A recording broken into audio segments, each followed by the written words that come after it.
دكتور بشير عبد الرحمن حودي oo kamid ah barayaasha Soomaaliyeed ayaa hadda waxa uu ku xanuunsanaya deegaanka la foole ee dawladka magaalada Muqdisho caasimadda Soomaaliya. Dr. Bashir Abdirrahman waxa uu baras soo ahaa in ka badan 50 sano wuxuuna hadda xanuun soo wajahay awgeed ugu xanuunsanaya deegaanka la foole ee dawladka magaalada Muqdisho. Sida uu Maandeeq FM u sheegay kormeeraha guud ee dugsiga Aqoonbile Ali Salaad Ahmed asagoona sheegay in hadda doctorku muddo hal usbuuc uu yaalo deegaanka la foole ee dawladka Muqdisho. استاذ حنوسنايا waxa weeyaan waa Dr. Bashir Abdirrahman Xuudi oo in badan ku soo dhaxjiray in ka badan 50 sanadood waxbarashada ku soo dhaxjiray ahaana markii dambe aasaasihii iskuulada loo yaqaan Aqoonbile intii markii uu xanuunsan yahay ilaa ma taqaan 3 usbuucan ku 3 ayuu xanuunsan yahay oo xaaladiisa hadda ay aad u liidataa runtii Ustaad Bashir Abdirrahman Xuudi wuxuu markii hore deganaa gobolka Banaadir ayuu deganaa markii xoogaa xag caafimaadka culays ku soo ziyaaday oo dhiikar iyo sokor iyo waxba ay ku dhacaan wuxuu guuri la foolo uu guuri si oo bal maskaxdu ku dejiyo marka in dawr hoona laakiin saddexdan usbuuc dambe xoogaa loo soo kulay waxa laga galay xagga sokortii iyo dhiikarka xageeda laga galay marka dhiikarkii kacay dartiisa lagu gacan marka xoogaa ay wax gaareen marka dhaqtar baa la geeyay daawooyin badan baa la siiyay maya wali hadda caafimaad banaanka ma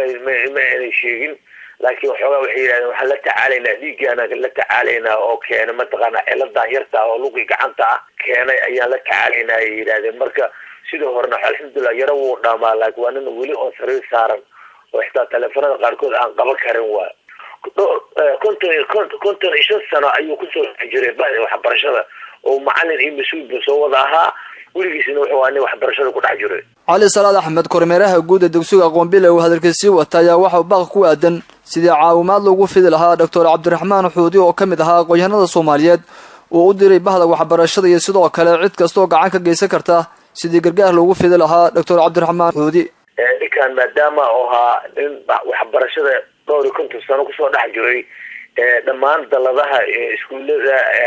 mataqaana jamhuuriyadda dhamaantood maamulayaasha iskuulada dhamaantood mataqaana gaar ahaan mataqaana iskuulada Aqoonbile macallimiintiisa iyo ardaydiisa maamulkiisa iyo arday hore ugu qalin jibisay iskuulada Aqoonbile oo in badan mas'uuliyiin ah intaba baada waxbarashada guud ahaanba waxaan ka doonaynaa heelan ka doonaynaa ninka jiran oo sababta saaran inuu Ilaahay caafiyo in badan oo carabkooda saaran ayaa jirto waan xariiqadii marka waxaan doonaynaa ninkaas in si wada jir aan ugu duceyno oo nin kastaba ma taqana faataxa u soo maro marka waxaan doonaynaa dhamaan anoo ku celinayo baad waxbarashada in noo heeliso oo ma taqana ducada ay ugu kabaanaan doonaynaa tan iyo burburkii dawladii dhexe ayaa waxa meesha ka baxay daryeelkii iyo sidoo kale caawimaadii heli jireen aqoonyahanada Soomaaliyeed